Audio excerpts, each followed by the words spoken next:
Hello guys and gals, and welcome to another episode of Unique Items.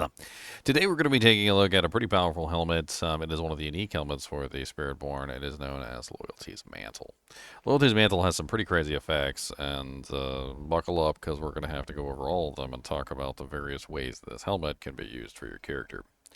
First off, it is a helmet, so that does mean that it competes with Shaco, it competes with the Helm of Epiwaka, it competes with the Helm of Perdition, and a bunch of other crazy helmets that you could potentially put in this slot, including a legendary helmet, which may be even a better choice, depending on the kind of build that you're running.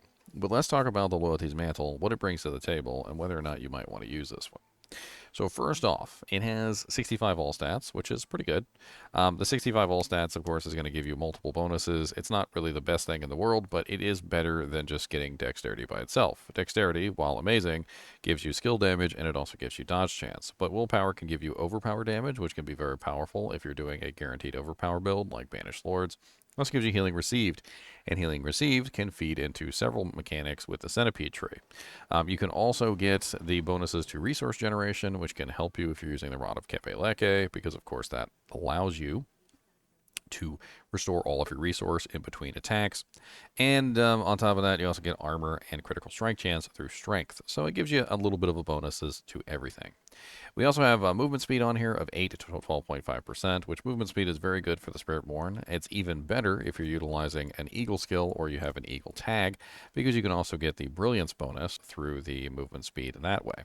So having additional movement speed on the helmet is certainly not terrible, not only for, running around quickly, but also just simply because, you might want to increase the multiplier.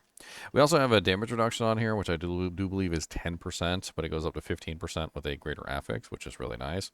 And then we also have the +3 to velocity. Now, velocity is the passive that gives you vigor regeneration. It's if you've dealt damage within the last 5 seconds and are moving, you generate 3 vigor per second. It's 1 vigor per point, so this is giving you 3 vigor per second on the item. It's a decent little passive. Not everyone is utilizing it this season because there's many ways to restore vigor this season, which it's not the only way that you need. Now, the special effect on this particular item is pretty crazy, and as we go into this one, it's definitely going to be more detailed. The 100% Spirit Hall bonus choice. Mr. Goody Two Shoes, Mr. Goody Two Shoes. Ginger Evil Mentor here. Why bother farming when you can go to MMOEXP.com and simply purchase your items in gold? GGM would have you farm the items. What a pathetic being. Use code GEM Ginger Evil Mentor for 6% off your entire purchase. And don't tell Ginger Gaming Mentor that I was here.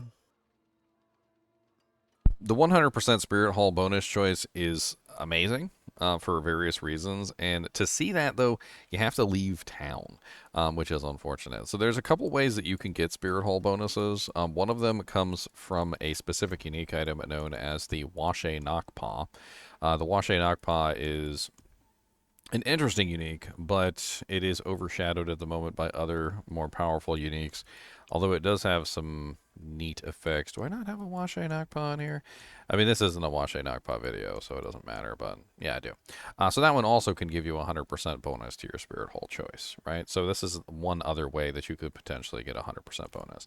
On top of this, there's also a weapon choice. So if you go into the blacksmith in the tempering window in the weapons, you can get a Spirit Hall bonus for any primary Spirit Hall that you're looking for.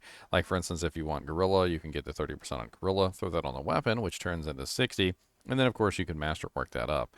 Right now, I have a 69% Spirit Hall bonus choice on my weapon, and that could potentially go higher if I masterwork it. So if I were to throw it up here and try to masterwork the Spirit Hall bonus, which I did not get, I could make that into a much higher bonus. I think I calculated it out to be around like 132%. Now, the problem is that the Loyalty's Mantle one doesn't show up here unless you're actually outside of town. So you need to be outside of town, and if you're outside of town, like for instance if you're in the training room, which is technically outside of town, you will see the bonus here. So as you can see right now, I'm currently utilizing the Gorilla 69% from my weapon, as well as the 100% from the Loyalty's Mantle, which gives me a 269% thorns to my enemies that I hit. It also grants me 13.4% of my maximum life as barrier, to up to 81% for 3 seconds. Now, if I take off these two items, you'll see that the base version of the gorilla is actually quite low at 100% of thorns, 5% maximum life as barrier, and only up to 30% barrier for my total. So adding these two items in can be extremely powerful to give myself additional bonuses, and you can use this for any of the trees. Like for instance, I'm going to lose my gorilla because the gorilla one doesn't apply to the others. But if you take a look at the jaguar gets an additional bonus from the base 15% to a 30% bonus. And you can bring that up even higher to around like 45% if you get like the Spirit Hole bonus on your weapon and so forth and so on.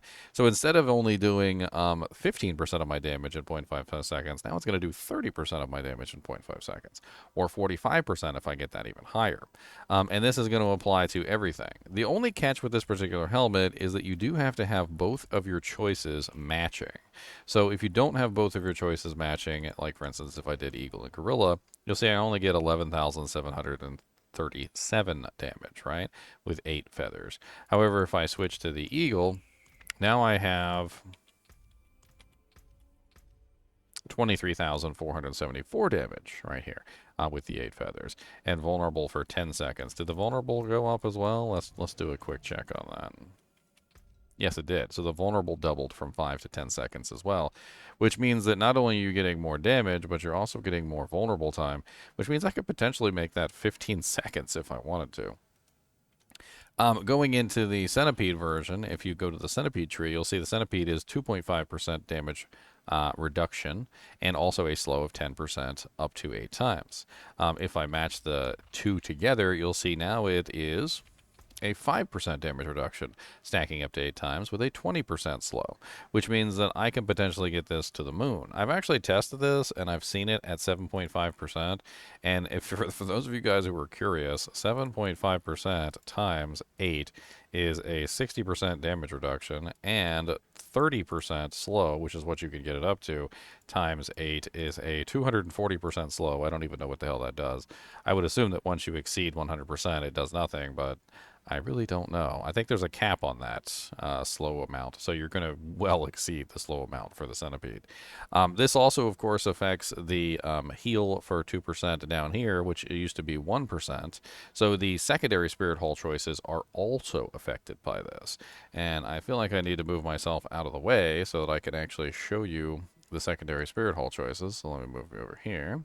And Miss Gojo will be on the other side. As Gojo is choosing to ignore me. You see that fluff fly by?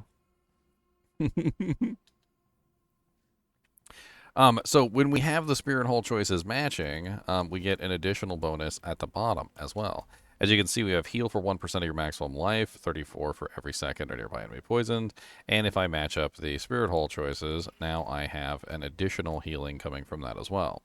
Now this can be offensive as well as defensive in the case of the Jaguar, so if you're matching up the two Jaguar spirits, you can of course get more ferocity, so the maximum ferocity goes from 1 to 2.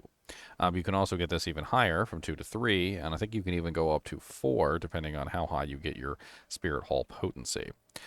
In the case of the gorilla also gives you a bonus, which is actually pretty crazy. Its maximum resolve is increased by 4, and when you have at least 3 stacks of resolve, you are unstoppable. If you don't have both choices matching, it's 5 stacks of resolve to be unstoppable, whereas if you have both choices matched, you are going to be always unstoppable because it's going to go down to 3, and you're going to get a maximum resolve bonus of 4, which if you're utilizing the Colossal Glyph, which can give you a multiplier depending on your number of your resolve stacks, you get 2% multiplier for each resolve stack, right? So this is a direct increase to the number of resolve stacks that you can potentially have, which of course is going to give you even more resolve, so you can get even higher, right? You can get resolve stacks on your armor, you can get resolve stacks on your your pants. You can get resolve stacks on your helmet, your amulet, right? And you can also get resolve stacks here to make yourself even more crazy in terms of multipliers. So as you can see clearly, like the effect of the loyalties helmet is going to give you a lot. And in this particular case, with this particular character, I am designing a character based on thorns. So I'm trying to get as much as I can out of the thorns as I possibly can for this character. And this is just an example. As you can see here, I've already managed to get into the 100 millions with this particular Thorns character. Now, Thorns doesn't crit, and it doesn't overpower, which is a whole thing. So, that's not going to happen. But as you can clearly see, 119 million, etc., etc., etc. This is because I'm applying a rather large percentage of my thorns to the monster with each individual hit, because at current, I am at 269% of my thorns attacking the enemy, right? If I take off Loyalty's Mantle, my damage is going to go way down, because now I'm going to lose access to a large percentage of those thorns, and I'm not going to get as much damage output. I got 42 million. Let's see if I can get back up to my 100 million again. I highly doubt it, because I've lost about 100% of my thorns. 17, 23... as you can see, my damage has gone down considerably because of the lack of the additional thorns being applied to the target, right? And this is also, of course, lowering my multiplier through the maximum resolve, because I just lost 2 stacks of maximum resolve. So a very interesting way that you can potentially build characters through the Spirit Hall bonuses. But we're not done. There's more. You also get skills of their base spirit gain up to a 60% vigor cost reduction, and skills of the base spirit gain up to a 60% cooldown reduction. So what does this mean? Well, this means that if you're utilizing the Loyalties Mantle and you have a skill in the tree that is, like anything close to useful, right? But in that class, that it's going to get a huge cooldown reduction. Take, for instance, the Protector. If I take the Loyalties Mantle off, the Protector has a 36.9% cooldown. If I put the Loyalties Mantle back on, I get a 16.25 per second cooldown for Protector. Similarly, if I were to utilize a core skill or something of that nature, like, let's say instead of a Quill Volley, which I'm only using for vulnerable right now. But let's say for Quill Volley, instead of Quill Volley, I was using Crushing Hand. Crushing Hand currently has a vigor cost of 13 because of the Loyalties helmets. If I take off the helmet, and I take a look at the tree one more time, you'll notice that Crushing Hand has a vigor cost of 30. So reducing the overall vigor cost of a skill like this can dramatically increase the ability to spam that effect by a large margin, in allowing you to spam the cooldowns, allowing you to spam the core skills, anything that costs vigor, and there's a lot of ways that you can potentially spend vigor. As an example, you could potentially utilize this with a Touch of Death build and the core skill bonus, so that you could potentially spam Touch of Death that way. You could also get the 60% cooldown reduction, which could be very helpful when doing any of the builds that have to do with cooldowns. Like, for instance, Touch of Death can be a cooldown skill as well. You could be using Razor Wings, which is cooldown and charges. You could be using Rushing Claw, which is cooldown and charges. Potency can also be a cooldown skill if you don't choose the Poised Payback, which means you'd be able to spam Poised Payback more often, and so forth and so on. And this just allows you to have more freedom of use of these abilities. You can see that I'm currently utilizing it with the Protector to basically have an almost unlimited use of the Protector, so that the Protector is basically always up. With only a 14-second cooldown, for the most part, like by the time he's finished, I only have about 9 seconds before the cooldown is back up, and we're only like 3, 2, 1, and then bam, he's back up again. And I can keep the Protector active pretty much all the time, just by simply adding in a couple more things. One very easy way that you could potentially add in the additional cooldown to make them active all the time is using the Prodigy's Tempo. Prodigy's Tempo and Loyalty's Mantle go very well together, because in this particular case, you're going to use Prodigy's Tempo to activate the cooldown reduction with by spamming 3 core skills. And by spamming 3 core skills, you can see I'm able to get the protector up at a 100% uptime just by simply spamming a core skill 3 times and reducing the cooldown. The Loyalty's Mantle is without a doubt an extremely strong helmet. Is it better than Ebiwaka? Is it better than a Harlequin Crest Shaco? The answer is both yes and no at the same time. It really depends on what you're trying to achieve with the item, and if you need massive amounts of cooldown reduction and massive amounts of vigor cost reduction, if you'd like to increase the potency of your Spirit Hull, like for instance in my case with the Thorns Gorilla, I'm trying to apply as much Thorns damage to the monsters as I can at any given time. So the Loyalty's Mantle just simply offers me one more chance to add an additional 100% bonus to my Spirit Hull potency, which can get my Thorns damage that much higher.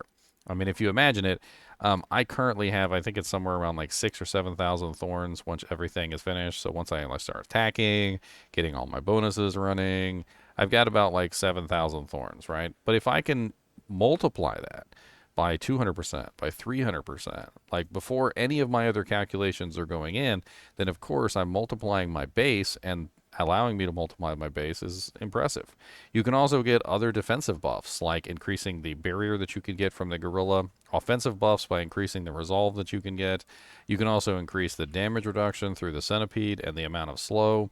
You can increase the healing that you're going to get from the centipede poisoning skills. You can also increase the amount of lightning damage and the vulnerable time on the eagle, or you can increase the critical strike chance on the eagle passive. And on top of that, you can increase the amount of damage that's being done via the Jaguar skill and the amount of ferocity that you're getting, both from killing monsters and hitting bosses, as well as the maximum ferocity that you're currently allowed, as well as the amount of damage that's being applied in those 0.5 seconds. Doubling or even tripling the amount of damage that you can potentially apply within that 0.5 second window, which is kind of crazy. Now, where can you potentially get yourself a Loyalty's Mantle? Well, it does come from a very specific place. So let's go ahead and pull up Diablo 4.life. We're going to go for the target farming uniques, Spiritborn, Loyalty's Mantle, and as you can see, it comes from Grigore the Galvanic Saint.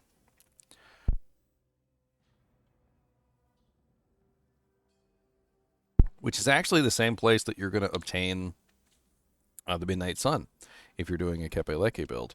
So if you're trying to farm yourself a Midnight Sun, you're probably going to come across quite a few of these helmets and looking for a really good one, most likely. What I look for with these particular items is the damage reduction, the movement speed. Not really too concerned with the velocity, although it can be useful, and the all stats. I think I breathed in a hunk of chinchilla fur. Mrs. Gojo. Miss Gojo is with me today. Miss Gojo, hello. And she is very graciously giving me chinchilla fur to breathe in.